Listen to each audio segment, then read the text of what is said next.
കാഴ്ചക്കാരന് ഒരു കൗതുകം എന്നതിനപ്പുറം ഒരുപാട് ജീവിത കഥകൾ പേറുന്ന ഒരിടമാണ് ഓരോ സർക്കസ് കൂടാരവും. പ്രായം 80 വയസ്സിന് മുകളിലായിട്ടും മുഖത്ത് ചായം പൂശി കോമാളിയുടെ കുപ്പായമണിഞ്ഞ് ഇന്നും കാണികളെ രസിപ്പിക്കുകയാണ് തുളസീദാസ്. കോമാളിക്കും പറയാനുണ്ട് അനുഭവങ്ങളുടെ ഭാരം പേറുന്ന ഒരു കഥ.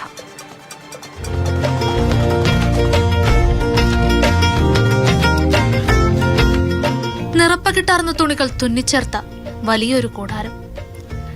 കടന്നുവരുന്ന ഓരോ മനുഷ്യനെയും അമ്പരപ്പിച്ചും ചിരിപ്പിച്ചും ഉല്ലസിപ്പിച്ചും തിരികെ അയക്കുന്ന മാന്ത്രിക കൂടാരം.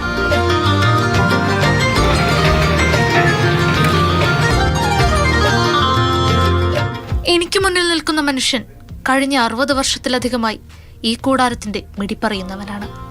ബോംബെ സർക്കസിന്റെ പ്രതാപകാലത്ത് കാണികളെ തനിക്ക് മുന്നിൽ ഭ്രമിപ്പിച്ചു നിർത്തിയ ഒരാൾ.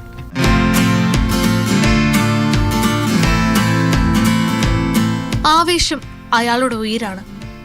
ചായം തേച്ച് വേഷമണിഞ്ഞാൽ തുളസീദാസിന് ആ പേര് പോലും ഒരു ഭാരമാണ്. അയാൾ ഊരും പേരുമില്ലാത്ത കോമാളി മാത്രമാണ്. അയാൾക്ക് ഈ കൂടാരമാണ് വീട്. ഇവിടെയുള്ളവരാണ് ഉറ്റവർ. सर्कस हमारा घर हो गया.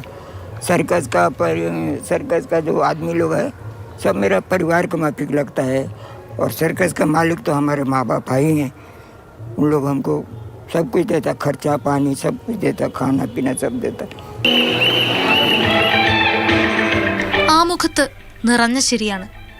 അയാൾക്ക് ദുഃഖങ്ങൾ ഉണ്ടാവില്ലേ, പരാതിയും പരിഭവവും ഉണ്ടാവില്ലേ? പക്ഷേ അയാൾ കോമാളിയാണ്. ചിരിപ്പിക്കാൻ വേണ്ടി മാത്രം വിധിക്കപ്പെട്ടൊരു ജന്മം. जब तक जिंदगी है मैं सोचता हूँ कि जिंदगी यहीं कट जाए वही अच्छा है. सर्कस के मेरा जीवन सुधरा है सर्कस से ही. ये सर्कस से, बॉम्बे सर्कस से. तो मैं ये बॉम्बे सर्कस को कैसे भूलूंगा?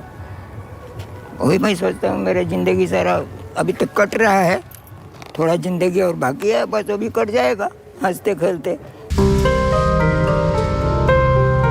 ഇതുപോലൊരാൾ അയാളെ ഇതിനു മുൻപ് കേട്ടിരുന്നിട്ടുണ്ടാകുമോ? ഈ ചായങ്ങൾക്ക് പിന്നിലൊളിപ്പിച്ച അയാളുടെ ദുഃഖങ്ങളെ തിരഞ്ഞിട്ടുണ്ടാകുമോ? ഒഴുകിയിറങ്ങാതെ ആ മനുഷ്യൻ തടഞ്ഞുവെച്ച കണ്ണുനീരിനെ കണ്ടിട്ടുണ്ടാകുമോ? ഇവിടം വിട്ടാൽ തുളസീദാസിന് പിന്നൊരു ജീവിതമില്ല. തളർന്നു വീണാൽ താങ്ങാവാൻ ഇവിടെ ചുറ്റും ആളുകളുണ്ട്. അയാൾക്ക് മരണം വരെ കോമാളിയായിരിക്കാൻ മാത്രമാണ് ഇഷ്ടം.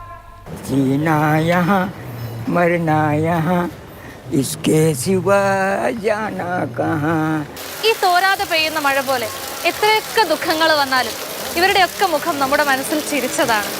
തുളസീദാസ് പറഞ്ഞത് അയാളുടെ ജീവിതമാണ്. ഇതുപോലെ എത്ര ജീവിത കഥകൾ പറയാനുണ്ടാകുമല്ലേ ഈ കൂടാരത്തിന്.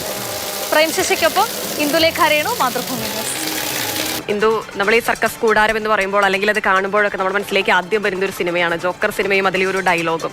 കോമാളി കരയാറിലാണ്. ഇപ്പോൾ ഇവിടെ തുളസീദാസിന്റെ കാര്യം എടുത്താലും അതേ, വയസ്സ് 80 കഴിഞ്ഞിരിക്കുന്നു. അതിനിടയിൽ ഒത്തിരി കൈപ്പേറിയ അനുഭവങ്ങൾ, പക്ഷേ എല്ലാത്തിനെയും അതിജീവിച്ച് വേദിക്ക് മുന്നിൽ വന്ന് മനുഷ്യരെ ചിരിപ്പിച്ചുകൊണ്ടേയിരിക്കുന്നു അല്ലേ? നമ്മളിപ്പോൾ കണ്ട ഈ മനുഷ്യൻ്റെ പ്രായം 30-ഓ 40-ഓ അല്ല, 80 വയസ്സിലധികമാണ്. കഴിഞ്ഞ 60 വർഷത്തിലേറെയായി ബോംബെ സർക്കസിനൊപ്പമാണ് അദ്ദേഹത്തിൻ്റെ ജീവിതം. ബോംബെ സർക്കസിൻ്റെ പ്രതാപകാലം മുതൽ അത് നേരിട്ട പ്രശ്നങ്ങളും തളർച്ചയും ഒക്കെ അദ്ദേഹം നേരിട്ട് കണ്ടിട്ടുണ്ട്. അതിനോടൊപ്പം സഞ്ചരിച്ച ഒരു മനുഷ്യനാണെന്ന് തന്നെ പറയാം.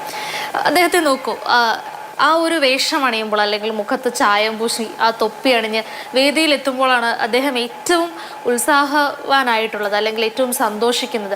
കാരണം ആ മനുഷ്യന് പ്രായാധിക്യത്തിൻ്റെ പ്രശ്നങ്ങളുണ്ട്. മാത്രമല്ല നമ്മളോട് പറഞ്ഞു 2 തവണ ഓപ്പറേഷൻ കഴിഞ്ഞതാണ്. അതിൻ്റെതായ എല്ലാ പ്രശ്നങ്ങളും അദ്ദേഹത്തിനുണ്ട്. പക്ഷേ ആ സർക്കസ് ഇപ്പോഴും, ആ കൂടാരവും അവിടുത്തെ മനുഷ്യരും അദ്ദേഹത്തെ ഇപ്പോഴും ചേർത്ത് പിടിക്കുകയാണ്. ഇപ്പോഴതിൻ്റെ ഒരു നാഥനായിട്ടുള്ള മനുഷ്യനെ, അതായത് സർക്കസിൻ്റെ നിലവിലെ ഉടമയൊക്കെ അദ്ദേഹം കൊച്ചിലെ എടുത്തുകൊണ്ട് നടന്നതാണെന്ന് ഓർമ്മ വരെ അദ്ദേഹം പങ്കുവെക്കുന്നുണ്ട്. ആ സ്നേഹം അവരും തിരിച്ച് അദ്ദേഹത്തോട് കാണിക്കുന്നുണ്ട്. അവരെല്ലാവരും പറഞ്ഞിരിക്കുന്നത്, നിങ്ങൾക്ക് പണിയെടുക്കാൻ അല്ലെങ്കിൽ സ്റ്റേജിൽ കയറി എന്തെങ്കിലും ആക്ടുകൾ ചെയ്യാൻ ബുദ്ധിമുട്ടുണ്ടെങ്കിൽ നിങ്ങൾ ചെയ്യണ്ട. നിങ്ങൾ എന്താണോ സന്തോഷവാനാക്കി വെക്കുന്നത് അത് നിങ്ങൾ ചെയ്യൂ. നിങ്ങൾക്ക് കുപ്പായം അണിയണമെന്നുണ്ടോ അല്ലെങ്കിൽ മുഖത്ത് ചായം പൂശണമെന്നുണ്ടോ, ചെയ്തോളൂ. അവിടെ വന്നിട്ട് പ്രത്യേകിച്ച് ആക്ടുകളൊന്നും ചെയ്യാൻ നിൽക്കണ്ട. നിങ്ങൾക്ക് അതുവഴി നടക്കാനാണോ ഇഷ്ടം, അങ്ങനെ നടന്നോളൂ. നിങ്ങളെങ്ങനെ നിങ്ങളുടെ ശിഷ്ടകാലം സന്തോഷത്തോടെ ഈ കൂടാരത്തിലിരിക്കാൻ ആഗ്രഹിക്കുന്നു അതുപോലെ ചെയ്തോ എന്ന് പറഞ്ഞ് അവിടെയുള്ള ആൾക്കാർ അദ്ദേഹത്തെ അത്രത്തോളം സ്വന്തമെന്ന് കരുതി ചേർത്ത് പിടിക്കണം. ഇങ്ങനെയൊക്കെയാണ് ഓരോ മനുഷ്യന്റെയും ജീവിതം. ഉള്ളു നീറുന്നുണ്ടെങ്കിലും അതിനെയൊക്കെ മറന്ന് ആളുകളെ ഇങ്ങനെ ചിരിപ്പിച്ച തുളസീദാസ് അങ്ങനെ ജീവിതത്തിൽ മുൻപോട്ട് പോയിക്കൊണ്ടിരിക്കുകയാണ്.